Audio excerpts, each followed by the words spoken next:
হযরতে জুনুন মিসরি আলাইহির রহমা একবার মক্কাতুল মুকাররমায় তাওয়াফ করতেছেন, দেখে এক যুবক আল্লাহু আকবার ডাকতেছে। তো গিয়ে তখন হযরত জুনুন মিসরি ইমামে জামান, অনেক বড় জামানার ইমাম, তিনি যা বলতেছে, যুবক মনে হইতেছে আশেক, তুমি মনে ভালোবাসো, তোমার কোনো মাশুক আছে? বলে হ্যাঁ মেহবুব আছে। বলে তোমাকে ভালোবাসে? বলে হ্যাঁ বাসে। তাহলে বাসলে তোমার এই অবস্থা কেন? জামা টামা ছিঁড়া ছুরা। এখন যদি কেউ মহিবের মাহবুব হয় তাহলে ড্রেস আপের খবর থাকে, যদি কোনো মাশুকের আশেক হয় ছিঁড়া ফাটা নিজের আর খবর থাকে না। প্রেমিক আর আশেকের মধ্যে পার্থক্য আছে। প্রেমিক নিজের খবর রাখে, মাহবুব নিজের খবর থাকে, যখন ভালোবাসার মধ্যে পড়ে তখন নিজের খবর থাকে। কিন্তু আশেক যখন সে আসলেই হাকিকতান আশেক হয়ে যায় তখন আর নিজের খবর থাকে না, শুধু মাশুকের খবর থাকে, ঠিক কি না? মজনুকে জিজ্ঞেস করতেছে লাইলি কি দেখতে এতই সুন্দর? বলে আমি তো জীবনে দেখিই নেই, শুধু শুনছি আমার নবীকে ভালোবাসা, আল্লাহকে ভালোবাসা, এরপর থেকে প্রেমে পড়ে গেছি। সুবহানাল্লাহ। লাইলা মজনু যদি একত্রিত হইতো তাহলে ওই এখনকার স্বামী স্ত্রীদের যে জীবন অবস্থা ওই অবস্থায় হইতো। মিল হয় না, এই জন্য বদনাম হয়েছে, সারা পৃথিবীতে মশহুর হয়েছে। একদিন মজনু কুকুরের পা চুমু খাচ্ছে। হযরতে কায়েস তেনার নাম ছিল আলাইহির রহমা, তিনি শের খোদা আলীর কাছে বায়াত হয়েছিলেন। তো সবাই বলতো আলীর কায়েস আর হুজুরে পাকের হলো ওয়াইস, ওয়াইস করনি। তো আলীর হলো কায়েস আর দয়াল নবীর হলো ওয়াইস। দুজনই আশেক ছিলেন, দয়াল নবীর পাগল ছিলেন, আল্লাহর দিবানা ছিলেন, ঠিক কিনা? হায় হায়, যখন কায়েস কুকুরের পা চুমু খাচ্ছে বলে মজনু তুমি আসলে, তোমাকে মজনু ডাকে, পাগল ডাকে, তুমি কুকুরের পা চুমু খাচ্ছ। বলে তুমি কুকুরের পা দেখছো আর আমি খেয়াল করতেছি যে এই কুকুর আমার লায়লার অলিগলিতে হাঁটে। সুবহান। হায় হায় হায়, মসজিদ তো এখানে এলাকার মধ্যে, যখন ঝুঁকতেছি মনে করে যে এখানে আমি ঝুঁকতেছি না, খেয়াল তো সেই কাবাতুল্লাহ। काबा को काबा हाजियो शाहनशाह का रोजा देखो, काबा तो देख चुके हो अब काबे का काबा देखो।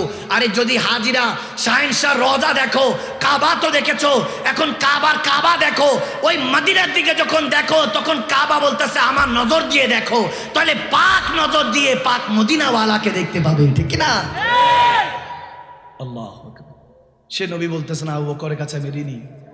একদিন তো সব কিছু নিয়ে আসছে আবু বকর, নিজের সমস্ত কিছু দান করে দিছে, নিজের পোশাক টাট का लिबास पहन कर आ गया, ওই ছালার বস্তার মতো। নিজের পরিবার পরিজন সবাইকে বলতেছে কাপড় চোপড় কি আছে, প্লেট বাসন সব নিয়ে এক জায়গায়। নবীজি চেয়েছেন যুদ্ধের মধ্যে দিতে হবে, যখন নিয়ে নবীজির কাছে হাজিরা দিয়েছেন, রেখেছেন। নবীজি বলে আবু বকর ঘরে কি রেখে এসেছো? ঘরে কি রেখে এসেছো? এখন কেউ যদি কাউকে কিছু তোফা দেয় এটা জিজ্ঞেস করে না ঘরে কি রাখছো, খুইলাগে দেখে যে কি আনছে, ঠিক কিনা? কিন্তু আমার নবী নিরালা, আশিকও নিরালা। বলে ইয়া রাসূলুল্লাহ আমরা কি গরিব নাকি? ইয়া রাসূলুল্লাহ ঘরে আল্লাহর রাসূল রেখে আসছে। সুবহানাল্লাহ করেন, সুবহানাল্লাহ বলেন না? হায় হায় হায়, ওই প্রেম, ওই মোহাব্বত এখন আর আমাদের কাছে নাই। জুন্নুন মিসরি আলাইহির রহমা বলতে লাগলেন ওই আশিককে, বান্দা তোমার যখন এত প্রেম, তুমি কিভাবে বুঝেছো যে আল্লাহ তোমাকে মাফ করে দিয়েছে?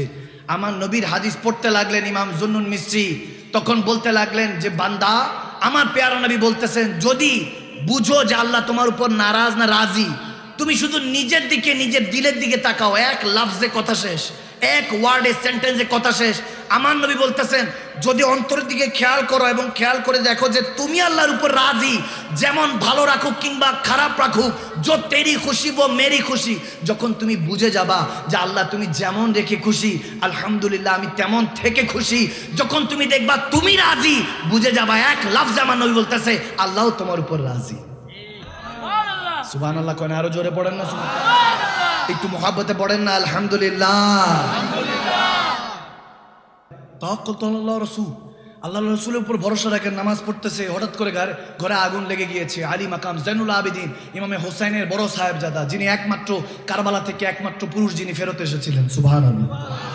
যেহেতু সোহাদায়ে কারবালা উপলক্ষে একটু যদি আহলে বায়াতের কথা না বলি তাহলে হকুক আদায় হবে না। আজকে আমার কাছে কেউ একজন বলতেছে আবু বকর সিদ্দিক, হযরত ওমর রাদিয়াল্লাহু তাআলা এর কথা বলি, ওসমান গনির কথা বলি, তখন বলে যে হুজুর আলী মুর্তজা কারামাল্লাহু ওয়াজহুল কারীম, আপনি শের খোদা আলী আহলে বায়াতের কথা বলেন না কেন? আমি বললাম বলি, অবশ্যই বলি, তবে হ্যাঁ সাদাকাত খেলাফত বেলায়েত সুজাত অর্থাৎ আবু বকর ওমর ওসমান সব কমপ্লিট করে তারপর বাবে রহমত আলীর দরওয়াজা পর্যন্ত যেতে হবে, কারণ আলী হলেন দরওয়াজা আর ওই শহরের মালিক হলেন আমার রাসূলুল্লাহ, ঠিক কি না? আমি জন্য বললাম আলী পর্যন্ত পৌঁছাবার আগে আবু বকর থেকে সত্যতা শিখে নাও, ওমর থেকে আদালত খেলাফত শিখে নাও, ওসমান থেকে আদব সুজাত শিখে নাও, এরপর আলীর কাছে যাও, দরজা খুলে দিবে, রাহমাতুল্লিল আলামিন শহরে অপেক্ষা করছে তোমার জন্য, ঠিক কিনা? তখন নবীকে বাবা, আল্লাহকে বাবা, দৌড়াই আলী পর্যন্ত যাইতে পারবা না তুমি, সবকিছুর হিসাব আছে। একজন হলো বাহারওয়ালা আর একজন হলো ঘরওয়ালা।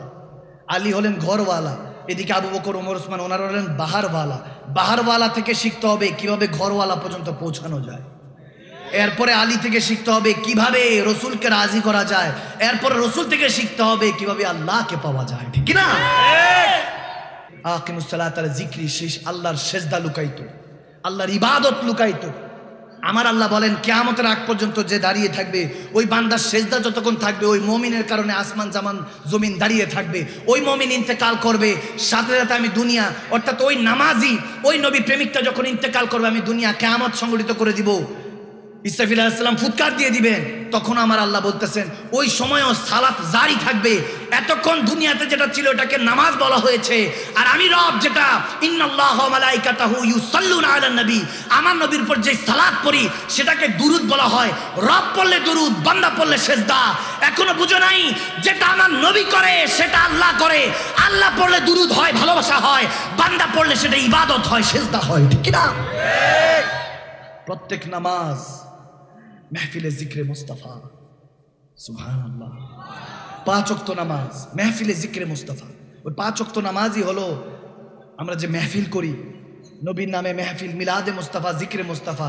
ওই 5 ওয়াক্ত, প্রত্যেক দিনের 5 ওয়াক্ত নামাজ হলো মেহফিলে জিক্রে মুস্তাফা। আমরা 2 রাকাত 4 রাকাতে আসসালামু আলাইকা আইয়ুহান নবী, নবীজিকে সালাম দেই। সালাম দেওয়া সুন্নাত, উত্তর নেওয়া ওয়াজিব। কসম করে বলতেছি এখনো 2 রাকাত 4 রাকাতে বসে বসে মুমিন ওয়া আলাইকুম সালাম ইয়া উম্মতি, উম্মতের প্রতি যে সালামের উত্তর নিয়েছে আমার প্যারা নবী, ওটা 2 রাকাত 4 রাকাতে বসে বসে শুনতে পায়। সুবহানাল্লাহ। ওই আল্লাহ ওয়ালাদের সাথে মন লাগে নাই, আর বলতে থাকে আমার নবী নাকি 8-10টা মুর্দা মানুষের মতো মদিনাতুল মুনাওয়ারায় পড়ে আছে, নাউজুবিল্লাহ। কে এখানে আমার নবীর আশেকরা নাই, শেররা নাই, নাউজুবিল্লাহ পড়া যাবে না? কে এখানে কি আমার নবীর সিংহরা নাই নাকি? নাউজুবিল্লাহ পড়ে। আমরা কোন মুর্দা নবীর কলমা পড়ি নাই, আমরা জিন্দা নবীর কলমা পড়েছি। আরো জোরে বলতে হবে, ঠিক কিনা মুসলমান?